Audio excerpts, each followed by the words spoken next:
Video کو like کر کے آگے شیئر ضرور کر دینا ہے۔ اس دنیا کو اللہ رب العزت نے ہمارے لیے عیش کدہ نہیں بنایا، عشرت کی جا نہیں بنایا، آرام گاہ نہیں بنایا، ہمیشہ رہنے کی جگہ نہیں بنائی، بلکہ یہ دنیا ہمارے لیے ایک امتحان گاہ ہے، ایک آزمائش گاہ ہے۔ اور دنیا کے اندر اللہ پاک نے ہمیں آزاد کر دیا، بندے جا تو جو چاہے عمل کر، تجھ پہ کوئی پابندی نہیں ہوگی، تو آزاد ہوگا۔ اچھا کرے گا تو بھی تیرے ہاتھ تیرا ساتھ دیں گے، برا کرے گا تو بھی تیرے ہاتھ اور پیر تیرا ساتھ دیں گے۔ اچھا کرے گا تیری آنکھیں تیرا ساتھ دے گی، برا کرے گا تو بھی تیری آنکھیں تیرا ساتھ دے گی۔ ایسا نہیں ہوگا کہ آنکھیں میں نے دی ہے، اچھا کرے گا تو آنکھیں ساتھ دے گی، برا کرے گا تو آنکھیں بند ہو جائے گی، ایسا نہیں۔ میں تجھے اختیار دیتا ہوں، لیکن ہاں یہ ضرور ہے کہ جب تو دنیا کے اندر میرے دیے ہوئے اعضاء کا استعمال کرنا تو ساتھ ہی ساتھ تو اس کو ذہن میں رکھنا کہ تو دنیا میں جو کرے گا رات کی تاریکی میں کر لے، دن کے اجالے میں کر لے، صبح کر، شام کر، چھپ کے کر، سب کے سامنے کر، ایک دن ایسا میدان سجاؤں گا جسے میدان محشر کہا جائے گا، اور اس دن تجھے اپنی عدالت میں کھڑا رکھوں گا، اور عدالت میں کھڑا رکھ کر میں تجھ سے خود پوچھوں گا، میں تجھ سے خود سوال کروں گا۔ قرآن کہتا ہے اس منظر کو بیان کرتے ہوئے مالک یوم الدین، وہ روز جزا کا مالک ہے۔ دوسرے مقام پر قرآن کہتا ہے ایحسب الانسان ان یترک سدی، کیا انسان یہ تصور کرتا ہے کہ اللہ اس سے حساب نہیں لے گا؟ اللہ اس سے حساب نہیں لے گا، ضرور لے گا، ضرور ضرور لے گا۔ ایک مقام پر فرمایا فمن یعمل مثقال ذرۃ خیرا یرا ومن یعمل مثقال ذرۃ شرا یرا، ایک ذرے کے برابر اگر تم نے نیکی کی ہوگی اللہ تمہیں وہ بھی دکھائے گا، ایک ذرے کے برابر تم نے برائی کی ہوگی اللہ تمہیں وہ بھی دکھائے گا۔ تھوڑی دیر یہاں ٹھہر کر ہم سوچیں، اللہ اکبر، ذرا توجہ کریں، ذرا غور کریں اور پھر فکر کریں۔ اللہ اکبر، روزی کے معاملے میں انسان پریشان ہے تو اللہ فرماتا ہے روزی کے معاملے میں فکر کرنے والے فکر مت کر، میں تیرا مددگار ہوں، میں تیرا رزاق ہوں۔ بچوں کے معاملے میں انسان فکر مند ہے تو اللہ رب العزت فرماتا ہے میرے بندے اولاد کے بارے میں فکر مت کر، میں تجھے بھی کھلاؤں گا، تیری اولاد کو بھی کھلاؤں گا، تجھے بھی پالوں گا، تیری اولاد کو بھی پالوں گا۔ گھر کے بارے میں فکر کرتا انسان، اللہ فرماتا ہے اپنے معاملات میں فکر مت کر بلکہ سارے معاملات مجھے سونپ دے، میں تیرے معاملات کا نگہبان ہوں۔ وَأُفَوِّضُ أَمْرِي إِلَى اللَّهِ إِنَّ اللَّهَ بَصِيرٌ بِالْعِبَادِ، اللہ رب العزت کی بارگاہ میں اس کا قرآن خود ہمیں سکھا رہا ہے۔ اللہ فرماتا ہے کہہ دو کہ ہم نے اپنے سارے کام اللہ کو سونپ دیے۔ اللہ اکبر، توجہ فرمائیں، روزی کے معاملے میں مددگار اللہ، اولاد کے معاملے میں مددگار اللہ، مکان کے معاملے میں مددگار اللہ، دکان کے معاملے میں مددگار اللہ، ہر معاملے میں مددگار اللہ۔ لیکن اب سوچو تو صحیح، روزی کی تکلیف ہے، مدد کا وعدہ ہے، معاملات ہیں، بیماریاں ہیں، مدد کا وعدہ ہے، ہر جگہ اس کی مدد ہے، لیکن مدد کرنے والا، توجہ کرنا، غور کرنا، اور جہاں تک قرآن پہنچانا چاہتا ہے، جہاں تک احادیث پہنچانا چاہتی ہے، جہاں تک بزرگان دین نے ہمیں فکر دی ہے، ذرا توجہ کرنا، ہر معاملے میں مدد کرنے والا اگر حساب لینے لگے تو اس وقت تو پھر کون مدد کرے گا، امداد کون کرے گا؟ ذرا توجہ کرنا، ہر معاملے میں پھنسو تو مدد اللہ کرتا ہے، اور جب اللہ ہی حساب لینے لگے تو اب کون مددگار ہوگا، امداد کرنے والا کون ہوگا؟ اور اللہ اکبر،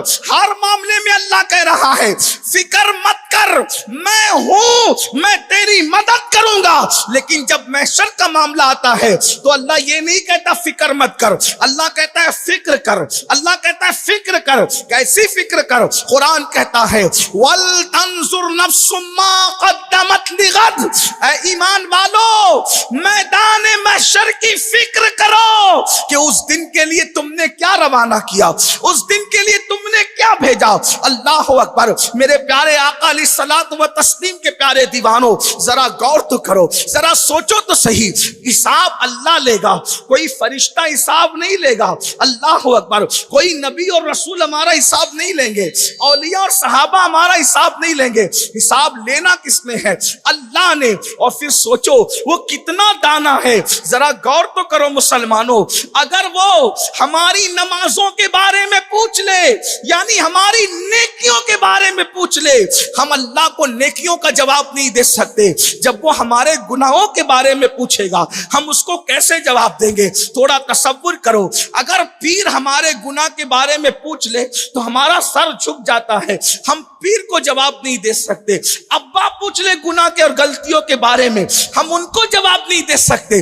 استاد پوچھ لے گناہ کے بارے میں, استاد کو جواب نہیں دے سکتے. اللہ کو کیسے جواب دیں گے؟ اور وہ دن ضرور آنا ہے جس کو محشر کہتے ہیں. اللہ فرماتا ہے اس دن کے لیے کیا بھیج رہے ہو, فکر کرو. اس دن کے لیے کیا بھیج رہے ہو, غور کرو. اب مجھے بتاؤ میرے آقا صلی اللہ علیہ وآلہ وسلم کے دیوانوں اور پونا قرب جوار سے آنے والوں, ذرا توجہ تو کرو. ہم نے آخرت کے لیے کیا روانہ کیا, کیا بھیجا, اور اللہ پوچھے گا. اور اللہ اکبر, کوئی یہ کہنے کی طاقت زبان میں کہاں سے لائے گا کہ اللہ میں نے رات کی تاریکیوں میں زنا کیا تھا. ذرا سوچو تو صحیح. زنا کرنے والے جوانوں سے پوچھتا ہوں, ذرا توجہ تو کرو. پوچھنے والا اللہ ہے, اللہ. اور اللہ کے سامنے یہ کہے گا کہ میں نے زنا کیا تھا, نہ تو کہہ نہیں سکے گا, نہ نہیں کہہ سکے گا. جو کیا تھا ہاں کہنا پڑے گا. بلکہ اللہ اکبر, قرآن کہتا ہے, قرآن جو کچھ کر رہے ہو دائیں بائیں فرشتے لکھ رہے ہیں, اور یہ دفتر تمہارے ہاتھ میں تھمائے جائیں گے. تھوڑی دیر کے لیے تصور کرو, اگر مسلمان ہو تو تمہارے نبی کا فرمان ہے, اگر مومن ہو تو تمہارے سچے رسول کا فرمان ہے, اگر ایمان والے ہو قرآن پکار پکار کر کہہ رہا ہے کہ گناہ کرنے والوں تمہارے ہاتھوں میں تمہارے اعمال کے دفاتر پیش کیے جائیں گے. اور اللہ فرمائے گا اقرا کتابک, پڑھ تیرے نام اعمال کو. کیا پڑھو گے؟ عورتوں پہ پاپ کی نظر ڈالی تھی, اللہ کی بارگاہ میں پڑھ سکو گے. زنا کیا تھا, اللہ کی بارگاہ میں پڑھ سکو گے. گانے سنے تھے کانوں میں ایئر فون لگا کے, اللہ کی بارگاہ میں پڑھ سکو گے. اللہ اکبر, اللہ اکبر.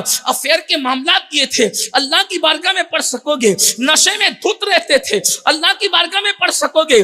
شراب پیتے تھے, اللہ کی بارگاہ میں پڑھ سکو گے. نشے کی دوائیں لیتے تھے, اللہ کی بارگاہ میں پڑھ سکو گے. چھپ چھپ کر جو وہ سود کے اور بیاج کے دھندے کرتے تھے, وہ سود اور بیاج جس کے بارے میں اللہ کے رسول نے فرمایا کہ سود کا ایک لقمہ کھانا اور ماں کے ساتھ 36 مرتبہ زنا کرنا دونوں برابر کام ہے.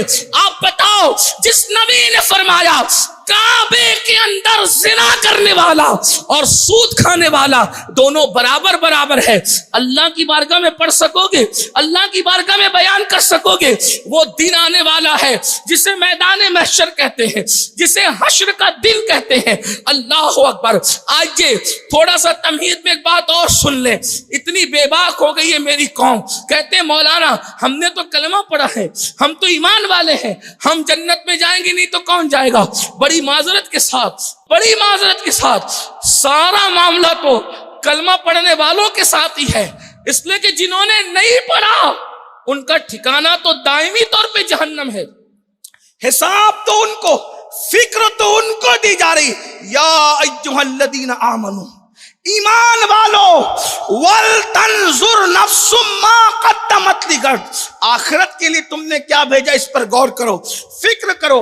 اور آیت کا تیور دیکھیں, دو مقام پر اللہ کے ڈر کا ذکر ہے. یا ایھا الذین آمنوا اتقوا اللہ, ایمان والو اللہ سے ڈرو.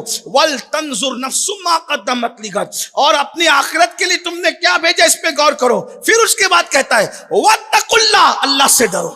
ایک آیت کی ابتدا بھی اللہ کے خوف سے ہے اور اس کا اینڈ بھی اللہ کے خوف پر ہے. یعنی کہ بندو اللہ سے ڈرتے ڈرتے کچھ بھیجو اور بھیجنے کے بعد پھر بے فکر مت ہو جاؤ, پھر اللہ سے ڈرو. اس لیے کہ اگر تم نے ہزاروں سال نیکیاں کر لی پھر بھی اگر وہ رد کرنا چاہے تو رد کر دے. اور اس نے کسی کے ساتھ مغفرت کا وعدہ نہیں کیا علاوہ الا چند کے جن کے ساتھ کیا ان کے ساتھ مخصوص, لیکن ہمارے ساتھ اس کا کوئی مغفرت کا وعدہ نہیں ہے. اعلان ہے اس کا وَيَغْفِرُ مَن يَشَاءُ, میں جس کو چاہوں گا بخشوں گا.